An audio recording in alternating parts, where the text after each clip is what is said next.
రాత్రి నుంచి కురుస్తున్న వర్షానికి వరంగల్ లోతట్టు ప్రాంతాలు జలమయమయ్యాయి. పలు కాలనీలు నీట మునిగాయి. వరద నీటిలో చిక్కుకుపోయిన వారిని పునరావాస కేంద్రాలకు తరలించారు అధికారులు. బురుసుగుట్ట సమీపంలోని రెసిడెన్షియల్ హాస్టల్ చుట్టూ కూడా వరద నీరు చేరింది. మహబూబాబాద్ జిల్లాలోనూ వర్షాల ప్రభావం తీవ్రంగా ఉంది. మహబూబాబాద్ లో ట్రాక్ దెబ్బతినడంతో రైళ్ల రాకపోకలకి అంతరాయం ఏర్పడింది.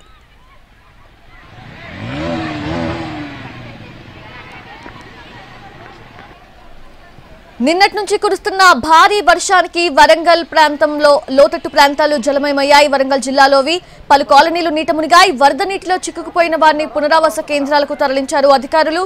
బురుసుగుట్ట సమీపంలోని రెసిడెన్షియల్ హాస్టల్ చుట్టూ కూడా వరద నీరు చేరింది. మహబూబాబాద్ జిల్లాలోనూ వర్షాల ప్రభావం తీవ్రంగా ఉంది. మహబూబాబాద్ లో ట్రాక్ దెబ్బతినడంతో రైళ్ల రాకపోకలకు అంతరాయం ఏర్పడింది.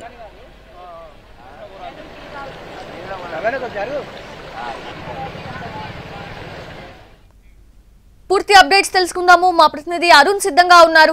అరుణ్, ఏంటి వరంగల్ జిల్లాలోని పలు లోతట్టు ప్రాంతాలు జలమయమైనట్లుగా తెలుస్తుంది. అలాగే రైల్వే ట్రాక్ కూడా దెబ్బతినడం వల్ల రాకపోకలకు అంతరాయం ఏర్పడుతుంది. సో ఏంటి, ఎటువంటి చర్యలు చేపడుతున్నారు అధికారులు?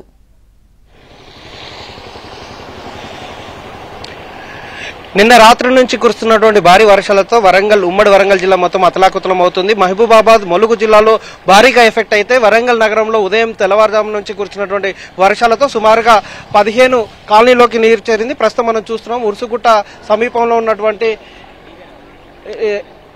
డీకే నగర్ ప్రాంతంలో లోతట్టు ప్రాంతాలు మొత్తం జలమయ్యాయి. ఇప్పుడు ప్రస్తుతం ఇక్కడ 250 కుటుంబాలు ఇక్కడ 60 గజాల్లో గుడిసెలేసుకొని నివాసం ఉంటున్న వాళ్ళ ఇళ్లలోకి నీరు చేరింది. దాంతో కొంత పైకి ఒకసారిగా ఉదయం తెల్లవారుజామున కురిసినటువంటి వర్షం కారణంగా 8 గంటల నుంచి నెమ్మదిగా నీరు రావడం, ఆ తర్వాత 9 గంటల ప్రాంతంలో నీరు చేరడం వల్ల వాళ్ళందరూ కూడా రేకుల పైకి ఎక్కి తమ ప్రాణాలను కాపాడుకునే ప్రయత్నం చేశారు. అధికారులకు సమాచారం ఇస్తే కొంతమందిని బయటికి తరలించడం జరిగింది. మరికొంతమంది లోనే ఉన్నారు. ఇప్పుడు మనం కొద్దిసేపటి క్రితం ఒక అతనితో మాట్లాడితే మా పిల్లలకి జ్వరం వచ్చింది, వాళ్ళకి మందులు ఇవ్వాల్సి ఉంది కాబట్టి వెళ్తున్నాం, బిల్డింగ్ పైన వాళ్ళని ఉంచొచ్చాము, వాళ్ళని లోపలికి పంపిస్తామని చెప్తూ అతను వెళ్ళిపోవడం జరిగింది. ప్రస్తుతం మనం చూస్తున్నటువంటి ఉరుసుగుట్ట దగ్గర ఉన్నటువంటి ఈ జ్యోతిరావు పూలే తెలంగాణ గురుకుల స్కూల్లో సుమారుగా 600 మంది విద్యార్థులు ఉంటారు. వీళ్ళందరూ కూడా ఈరోజు హాలిడే ఉంది. దాంతో వాళ్ళ తల్లిదండ్రులు కలుసుకోవడం కోసం ఇక్కడికి తల్లిదండ్రులు ఆ పిల్లల్ని కలుసుకోవడం కోసం వచ్చారు. కానీ వాళ్ళు లోనికి వెళ్ళి కలవలేని సిచ్యువేషన్ ఉంది. ఎందుకంటే ఈ గురుకులం మొత్తం జల దిగ్బంధంలో నిండిపోయింది. రంగశాయిపేట అలాగే ఉర్సు చెమ్మునిపేట నుంచి వస్తున్నటువంటి వరద ఉధృతి కాస్త ఇటువైపు చేరిపోవడం వల్ల మొత్తం ఇక్కడ నీళ్లు చేరుకొని ఈ గురుకులను మొత్తం చుట్టుముట్టాయి. దీంతో వీళ్ళెవరు కూడా వచ్చినటువంటి తల్లిదండ్రులు ఎవరు కూడా వాళ్ళ దగ్గరికి వెళ్ళలేని సిచ్యువేషన్లో ఉన్నారు. వాళ్ళు పిల్లలతో కలిసి మాట్లాడదాం, పరిస్థితి పిల్లలతో మాట్లాడడానికి వాళ్ళకి ఏదన్నా స్నాక్స్ కానీ ఇద్దామని వచ్చిన వాళ్ళందరూ కూడా ఇబ్బందులు తలెత్తుతూ వాళ్ళు ఎవరు కూడా లోనికి వెళ్ళలేని సిచ్యువేషన్లో ఉన్నారు. చాలా మంది తమ పిల్లలకి స్నాక్స్ ఇవ్వడం కోసం వచ్చిన వాళ్ళందరూ ఇబ్బంది పడుతున్న నేపథ్యం కనిపిస్తుంది. మరొక వైపు ఈ కాలనీలో ఎన్ని గంటలకు నీరు చేరింది, అసలు ఎలాంటి సమస్యలు వస్తున్నాయి, ఎన్ని గంటల నుంచి ఇబ్బంది పడుతున్నారు అనేది కాలనీ వాసులతో మాట్లాడదాం. ఎంతమంది ఉంటారు ఇక్కడ, ఎలాంటి సిచ్యువేషన్ ఉంది? మాకు 250 మంది దాకా ఉంటాం మేము. అంటే 85 గుడిసెలు ఉంటాయి మాకు. 85 గుడిసెలలో 250 చిల్లర ఉంటాం మంది. ఇక మాకు పొద్దున 8 నుండి స్టార్ట్ అయింది వరద పెరుగుడు స్టార్ట్ అయింది. ఇప్పటి వరకు ఇంకెక్కువ అయింది. కొంతమందిని బయటకు పంపించినాము, ఇంకో కొంతమంది లోపల ఉన్నారు. ఇక వాళ్ళను చిన్నగా బయటకు పంపిస్తున్నాం. ఎట్లా ఎప్పుడు ఇట్లానే వస్తుందా లేకపోతే మాకు పోయిన సంవత్సరం తక్కువ వచ్చింది కానీ ఈ సంవత్సరం ఇంకా పెరిగింది. అంటే ఎక్కడి నుంచి వచ్చింది అనుకుంటారు ఈ నీళ్లు? వర్షం రావడం వల్ల పైనుండి రంగశాపేట నుండి ఏరియా మొత్తం కుమ్మరవాడ ఇదంతా గొల్లవాడ ఇదంతా దీని ఇంపాక్ట్ ఎప్పటిదాకా ఉంటుంది అంటున్నారు? అధికారులు వచ్చారు, వచ్చిపోయారు. ఎంతమంది తీసుకుపోయారు? అధికారులు సుమారుగా 150 వరకు తీసుకుపోయారు. ఇంకా మిగతా మంది ఉన్నారు, లోపల ఉన్నారు, వాళ్ళని కూడా తరలిస్తారు. మరొక వైపు ఈ స్కూల్ కు సంబంధించినటువంటి పేరెంట్స్ వచ్చారు. వాళ్ళందరూ కూడా స్నాక్స్ తీసుకొచ్చినటువంటి నేపథ్యంలో వాళ్ళతో మాట్లాడదాం. అసలు ఏం జరిగింది, ఎలాంటి నేపథ్యంలో సమాచారంతో వచ్చారా లేకపోతే ఎట్లా వచ్చారు? స్నాక్స్ ఇవ్వలేని సిచ్యువేషన్ లో ఉన్నారు కదా, ఎట్లా ఉంది? మీరు స్నాక్స్ ఇవ్వలేని సిచ్యువేషన్ లో ఉన్నారు కదా. ఇప్పుడున్నటువంటి అకాల వర్షాల దృష్ట్యా మేము స్నాక్స్ అంటే ఇన్ టైంలో ఇవ్వలేకపోయినాము. యాక్చువల్గా స్కూల్ మేనేజ్మెంట్ కూడా వాళ్ళకు పిల్లలను తగు జాగ్రత్తలు తీసుకొని వాళ్ళు చర్యలు తీసుకుంటారు. అయితే మనం పేరెంట్గా ఇప్పుడున్నటువంటి వర్షాలకు ఇప్పుడు ఈ లోతట్టు ప్రాంతంలో ఉంది కాబట్టి పిల్లలు ఏదైనా అసౌకర్యానికి గురవుతారేమో అన్నటువంటి మాకు భయాందోళన ఉంటుంది కాబట్టి మేము వచ్చినాం. అంటే ఇప్పుడు ఇప్పుడున్నటువంటి విధి విధానాల్లో గవర్నమెంట్ తీసుకునేటువంటి నిర్ణయాలు కూడా బాగున్నాయి. ఎందుకంటే గవర్నమెంట్ ఇప్పుడు సిచ్యువేషన్ పిల్లలకి ఏమైనా ఆపద? పిల్లలకు ఏ విధమైన ఆపద లేదు. వాళ్ళు వాళ్ళకు ఉన్నటువంటి సౌకర్యాలు ఏవైతే ఉన్నాయో అవన్నీ సకాలంలో అందుతున్నాయి. అధికారులు కూడా స్పందిస్తున్నారు. మీరు ఎక్కడి నుంచి వచ్చారు? నేను కూడా స్కూల్ పేరెంట్. ఎక్కడి నుంచి వచ్చారు? ధర్మారం. ఎవరు? 5th క్లాస్ అన్న. మీరు ఎక్కడి నుంచి వచ్చారు? 5th క్లాస్ నర్సపేట దగ్గర కానాపురం సార్. మా 5th క్లాస్ పాప సార్. కలుద్దామంటే ఏంటి సార్ లోపల ఓటర్ రావట్లేదు, పానీకి రావట్లేదు కనీసం. అసలు స్నాక్స్ ఇవ్వడానికి ఇబ్బందిగా ఉంది సార్ కొంచెం. అది ఇది ప్రస్తుతం మనం చూస్తున్నాం హైవే మీద ఉన్నటువంటి ఈ దారిలో నీరు చేరడం వల్ల రాకపోకలకు కూడా అంతరాయం ఏర్పడింది. మరొక వైపు కాలనీలో వాళ్ళకు కూడా ఇబ్బందులు తలెత్తుతున్నాయి. మోకాళ్ళ లోతులో నీళ్లు వచ్చాయి. అలాగే బెడ్స్, అలాగే అక్కడ వాళ్ళ ఎవరైతే ఇంట్లో ఉన్న సామాగ్రి కూడా మొత్తం తడిసిపోయిన నేపథ్యంలో కొంత వాళ్ళని తరలించే ప్రయత్నం చేస్తున్నారు. కొంత యువకులతో నడవలేని వాళ్ళని బయటికి తీసుకొచ్చే ప్రయత్నాలు అయితే అధికార యంత్రాంగం ఉంది. ఒకవైపు ఎక్కడైతే స్ట్రక్ అయిందో వాటిని క్లియర్ చేయడం కోసం జేసీబీల ద్వారా జీడబ్ల్యూఎంసీ అధికారులు వాటిని క్లియర్ చేసే ప్రయత్నం చేస్తున్నారు. ఇక్కడ ఈ గురుకులం దగ్గరికి స్థానిక పోలీసులు వచ్చి పరిస్థితిని వివరాలు సేకరించడం, ఎవరికైనా ఎఫెక్ట్ అవుతుందా, ఏమైనా సమస్య ఉందా, ఎలా తీసుకోవాలనే దాని మీద కూడా చర్యలు చేపట్టే ప్రయత్నం చేస్తున్నారు. వాటిని క్లియర్ చేసే ప్రయత్నం చేస్తున్నారు. జేసీబీల ద్వారా కొంత క్లియర్ చేయడానికి చేస్తున్నటువంటి ఫలితాలలో కొంత టైం పడుతుందని చెప్తున్నారు. దాంతో ఇబ్బంది నుంచి బయటపడే అవకాశం ఉంది కాబట్టి వాటిని క్లియర్ చేయడం కోసం కావాల్సిన చేస్తుంది. అంటే ఏం జరుగుతుంది ఎక్కడ మీకు జేసీబీలతో ఏం తీసేస్తుంది? మాకు ఆమె సార్, మొత్తం మాకు ఘోరంగా ఉంది సార్. మా ఆఫీస్ మొత్తం లోపల రూమ్ సార్, మాకు రూమ్ మొత్తం ఖరాబ్ సార్. మాకు రూమ్ మా బైక్ సార్ మాకు సార్. మాకు అంటే ఎట్లా వచ్చింది నీళ్ళు? ఎన్ని గంటల నుంచి వచ్చింది? అది ఎప్పుడు ఉంది సార్, పొద్దున్న బాగా వచ్చా మొత్తం వచ్చింది సార్. మనం చూడొచ్చు నగరంలో సుమారుగా 30 కాలనీలకు సంబంధించినటువంటి వాటిలో ఇప్పుడిప్పుడే నీరు చేరుతుంది. వాటిని క్లియర్ చేసే ప్రయత్నాల్లో అధికారులు ఉన్నారు. ఇక మహబూబాబాద్ లో మాత్రం తీవ్రమైన ఎఫెక్ట్ అయింది. మహబూబాబాద్ చుట్టుపక్కల ఉన్నటువంటి చెరువులు, చాలా చెరువులు సుమారుగా అధికారులు చెప్తున్న దాని ప్రకారం 15కు పైగానే చెరువులు కట్ అయిపోయినాయి. దాంతో కాలనీలోకి నీరు చేరింది. పలువురు ఇబ్బంది పడుతున్నారు. నెక్కొండ, అలాగే మరొక వైపు నెక్కొండతో పాటుగా మహబూబాబాద్ పరిసర ప్రాంతంలో 2 చోట్ల ట్రాక్ దెబ్బతినడంతో రైళ్ల రాకపోకలకు అంతరాయం ఏర్పడింది. పలు కాలనీలోకి నీరు చేరినాయి. జనం ఇబ్బంది పడుతున్న నేపథ్యం కనిపిస్తుంది. ఛత్తీస్గఢ్కి అలాగే ములుగు నుంచి వెళ్లాల్సినటువంటి దారులు కూడా పూర్తిగా వాగులు పొంగడం వల్ల నిలిచిపోయిన నేపథ్యంలో భూపాల్పల్లి నుంచి వెళ్లాల్సినటువంటి పరిస్థితి ఉందని అధికారులు సూచించారు. దాంతో వాళ్ళని అటువైపు పంపించే ప్రయత్నం జరుగుతుంది. మొత్తం ఉమ్మడి వరంగల్ జిల్లాలో ములుగు, మహబూబాబాద్ భారీగా ఎఫెక్ట్ అయితే మరొక వైపు మిగిలిన జిల్లాలు పాక్షికంగా ఎఫెక్ట్ అయ్యాయి. అలాగే రఘునాథపల్లి దగ్గర కూడా హైవే మీద నుంచి వాగు పొంగి పొరలడం వల్ల చాలాసేపు రాకపోకలకు అంతరాయం ఏర్పడి ఇబ్బందులు అయితే పడ్డారు. ఇక్కడ ఉన్నటువంటి స్థానికులు కూడా చాలా సమస్యలు ఎదుర్కొంటున్నారు. రాకపోకలకు సమస్యలు తలెత్తున్న నేపథ్యంలో తీసుకోవాల్సినటువంటి జాగ్రత్తల మీద అధికార యంత్రాంగం దృష్టి సారించింది. అత్యవసరం అయితేనే బయటికి రావాలని సూచిస్తున్నారు.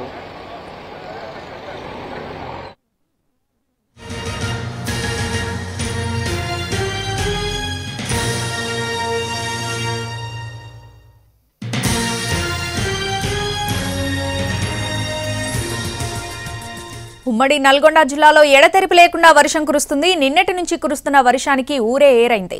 కోదాడ పెద్ద చెరువు పొంగి పొర్లుతుంది. కోదాడ నుంచి ఖమ్మం వైపు రాకపోకలు నిలిచిపోయాయి.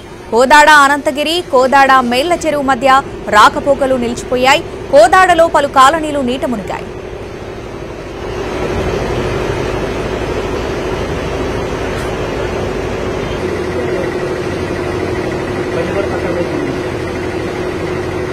ఉమ్మడి నల్గొండ జిల్లాలో ఎడతెరిపి లేకుండా వర్షం కురుస్తుంది. నిన్నటి నుంచి కురుస్తున్న వర్షానికి ఊరే ఏరైంది. కోదాడ పెద్ద చెరువు పొంగి పొర్లుతుంది. కోదాడ నుంచి ఖమ్మం వైపు రాకపోకలు నిలిచిపోయాయి. కోదాడ అనంతగిరి, కోదాడ మేళ్ల చెరువు మధ్య రాకపోకలు నిలిచిపోయాయి. కోదాడలో పలు కాలనీలు నీట మునిగాయి.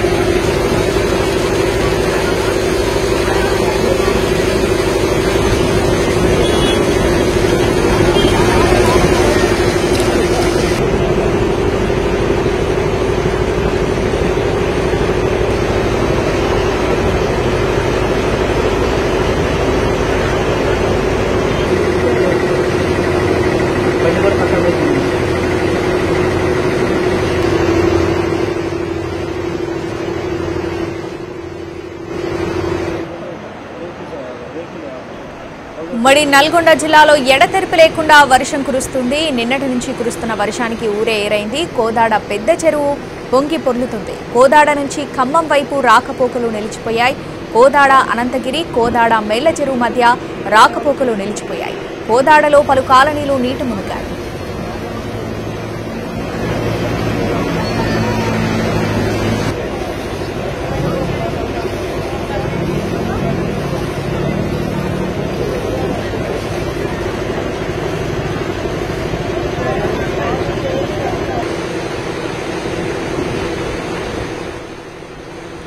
ఇక పూర్తి అప్డేట్స్ మా ప్రతినిధి విజయ్ భాస్కర్ అందిస్తారు. విజయ్ భాస్కర్, ఉమ్మడి నల్గొండ జిల్లాలో వర్ష ప్రభావం ఏ విధంగా ఉంది? డీటెయిల్స్ ఏంటి?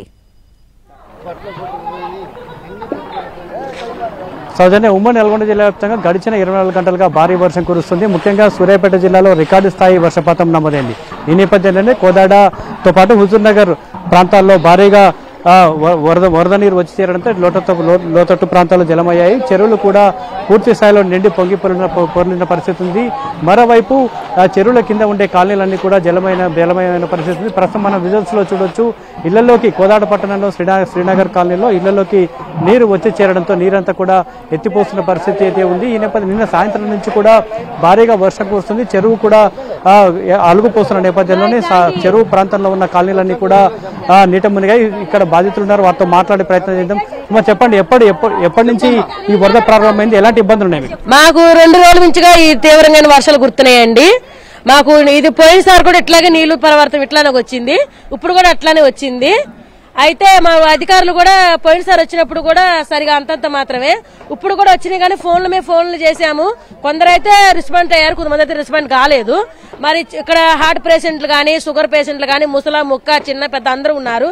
కానీ ఇంతవరకు వాళ్ళకి ఏ సహాయం కూడా అందలేదు, ఎవరికి కూడాను చేయలేదు.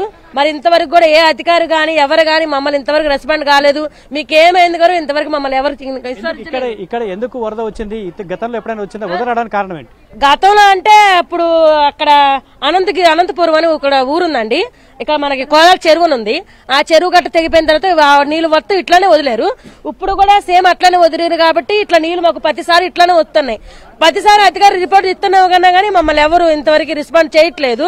మరి ఈసారి కూడా ఇట్లానే వచ్చినాయని చెప్పి ప్రతి ఒక్కరికి ఫోన్లు కూడా చేసి పెద్దవాళ్ళు చిన్నవాళ్ళు అందరు చేసి మాట్లాడుతున్నారు, చేస్తున్నారు. కానీ ఇంత టైం అయినా కూడా ఇంతవరకు ఒక్క అధికారి వచ్చి మమ్మల్ని ఇంతవరకు మాకు ఏ సాయం చేయలేదు. మరి ఇప్పుడు కూడా మేము కూడా అధికారులు వేడుకుంటున్నాం. మేము వస్తున్నప్పుడు వాళ్ళని కూడా చూసుకోవాలి కదా అని మేము వేడుకుంటున్నాం. అది మా బాధ. ముసలా ముక్కలు అందరూ ఉన్నారు కానీ ఇంతవరకు వాళ్ళకి తినటానికి కానీ ఉండటానికి కానీ ఏమీ లేదు. అందరూ నైట్ నుంచి ఈ నీళ్ళ మీద నిలబడ్డాం. ఇంట్లో కూడా నీళ్లు వచ్చినాయి, సగం కాలనీ దాకా ఇటు కానీ అటు కానీ మొత్తం ఫుల్ వాటర్, ఇంత కూడా గ్యాప్ లేదు.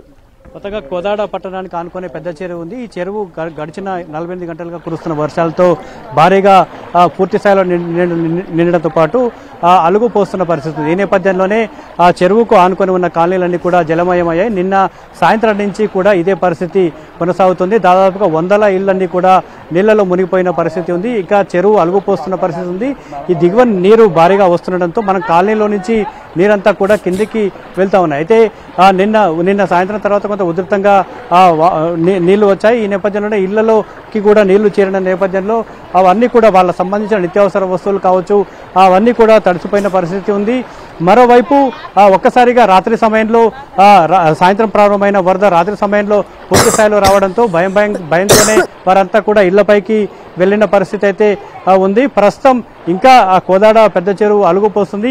ఇది ఇంకొక 24 గంటల నుంచి 24 గంటల వరకు ఇదే కొనసాగే అవకాశం ఉన్న నేపథ్యంలో ఈ కాలనీ కూడా మరొక 24 గంటలు ఖచ్చితంగా నీళ్ళలోనే ఉండే పరిస్థితి కనబడతా ఉంది.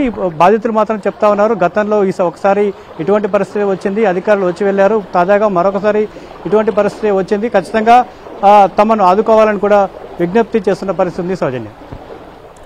Right Vijay Bhaskar, thanks for the updates.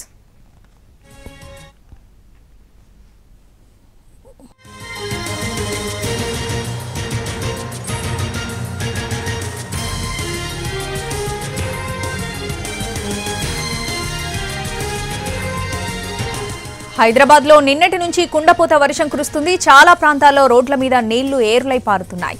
నాలాల పక్కన ఉన్న రోడ్ల మీద అయితే నీళ్లు నిలిచిపోయాయి. ఇలా రోడ్ల మీద నీళ్లాగిన ప్రాంతాల్లో వాహనదారులు తీవ్ర ఇబ్బందులు పడుతున్నారు. మాదాపూర్ నెక్టార్ గార్డెన్స్ దగ్గర నుంచి మరింత సమాచారం మా ప్రతినిధి సతీష్ అందిస్తారు. హైదరాబాద్లో నిన్నటి నుంచి కురుస్తున్నటువంటి వర్షానికి నగరం అంతా కూడా జలమయంగా మారిందని చెప్పుకోవచ్చు. రోడ్ల మీద నీళ్లు కనిపిస్తున్నాయి. కాలనీలతో పాటుగా చిన్న చిన్న కుంటలు ఉన్నటువంటి ప్రాంతాలు అయితే ఇక నీటిలోనే మునిగిపోయాయని చెప్పుకోవచ్చు. ఇక్కడ మనం చూడొచ్చు మాదాపూర్ దగ్గర దుర్గం చెరువు పక్కన ఉన్నటువంటి ఈ కాలనీ దగ్గర నుంచి మాదాపూర్ అదేవిధంగా హైటెక్ సిటీ దగ్గర నుంచి వచ్చే నీళ్లు మొత్తం కూడా ఇక్కడ ఉన్న నాలాలోకి వస్తున్నాయి. దీంతో రోడ్ల మీద ఒక ప్రవాహం లాగా కనిపిస్తుంది. ఈ ప్రవాహం చూడొచ్చు. ఇక్కడ ఉన్నటువంటి ప్రవాహం మొత్తం ఉన్నటువంటి 3 రోడ్ల నుంచి నీళ్లు ఇక్కడికి వచ్చేస్తున్నాయి. ఎంత హెవీ ఫ్లో అంటే నడుచుకుంటూ వెళ్తే అక్కడ కింద పడిపోయేటటువంటి పరిస్థితి. 2 వీలర్స్ లో కూడా వెళ్లాలన్నా సరే జారి కింద పడిపోయేటటువంటి పరిస్థితి కనిపిస్తుంది. వాహనాల్లో వెళ్లేటటువంటి వాళ్ళు 4 వీలర్స్ లో వెళ్లే వాళ్ళు జాగ్రత్తలు తీసుకుని వాళ్ళు ఇబ్బంది లేకుండా అడిగి ఇక్కడ ఉన్నటువంటి సిబ్బందిని అడిగి వెళ్తున్నారు. జిహెచ్ఎంసీ ఇప్పటికే ఈ విధంగా మ్యాన్హోల్స్ ఉన్నటువంటి దగ్గర రోడ్ల మీద నీళ్ల ప్రవాహం ఎక్కువ ఉన్నటువంటి దగ్గర సిబ్బందిని పెట్టి నీటిని తరలించేటటువంటి ప్రయత్నం చేస్తున్నారు. ఎక్కడైనా సరే స్టాగ్ అనేటువంటి వాటర్ దగ్గర మ్యాన్హోల్స్ సొంతంగా ఓపెన్ చేయొద్దని చెప్పి జిహెచ్ఎంసీ ఇప్పటికే అలర్ట్ చేసింది. ఎందుకంటే సొంతంగా మ్యాన్హోల్స్ ఓపెన్ చేస్తే తెలియకుండా దాంట్లో పడిపోయే ప్రమాదం ఉంటుంది. కాబట్టి ఎక్కడ కూడా సిబ్బంది లేకుండా ఎవరికి వారుగా నేరుగా నగర ప్రజలు మ్యాన్హోల్స్ ఓపెన్ చేయొద్దని చెప్పి కూడా చెప్తున్నారు. హైదరాబాద్ లో చూడొచ్చు రెగ్యులర్ గా అంటే సండే రోజు కొంత ట్రాఫిక్ తక్కువగా ఉంటుంది కాబట్టి ట్రాఫిక్ లేదు, రోడ్ల మీద ట్రాఫిక్ జామ్ అయితే కనిపించట్లేదు. కానీ నీటి ప్రవాహం ఎక్కువగా ఉండడంతో ఈ ప్రవాహం చాలా రోడ్ల మీద కనిపిస్తుంది. మాదాపూర్ ఏరియాలో నిన్న కంటిన్యూస్ గా వర్షం కురిసింది. నిన్న సాయంత్రం నుంచి కురుస్తున్నటువంటి వర్షం ఎఫెక్ట్ అయితే చాలా కనిపిస్తుంది. రాత్రి కూడా చాలా హెవీగా పడింది. ఇప్పుడు కూడా మళ్ళీ ఆదివారం రోజు కూడా హెవీ వర్షం ఉండేటటువంటి అవకాశం ఉందని చెప్పి ఇప్పటికే ఐఎండీ కూడా సూచించినటువంటి నేపథ్యంలో దీనికి సంబంధించి ఒకవేళ వర్షం ఎక్కువైనా సరే నీళ్లు రోడ్ల మీదకి వచ్చే ప్రమాదం ఉంది. కాబట్టి దానికి తగ్గట్టుగా నీటిని ఎప్పటికప్పుడు పంపించే ప్రయత్నం చేస్తుంది. జిహెచ్ఎంసీకి సంబంధించినటువంటి సిబ్బంది ఉన్నారు. జిహెచ్ఎంసీ ఇప్పటికే అలర్ట్ చేసింది. అత్యవసరమైతేనే బయటికి రావాలి, లేకుంటే ఎవరు కూడా బయటికి రావద్దు. మరొక 24 గంటల పాటు ఇదే విధమైన సిచ్యువేషన్ ఉంటుంది. కాబట్టి రోడ్ల మీద వెళ్లే వాళ్ళు అదేవిధంగా బయట తిరిగే వాళ్ళు జాగ్రత్తగా చూసుకోవాలని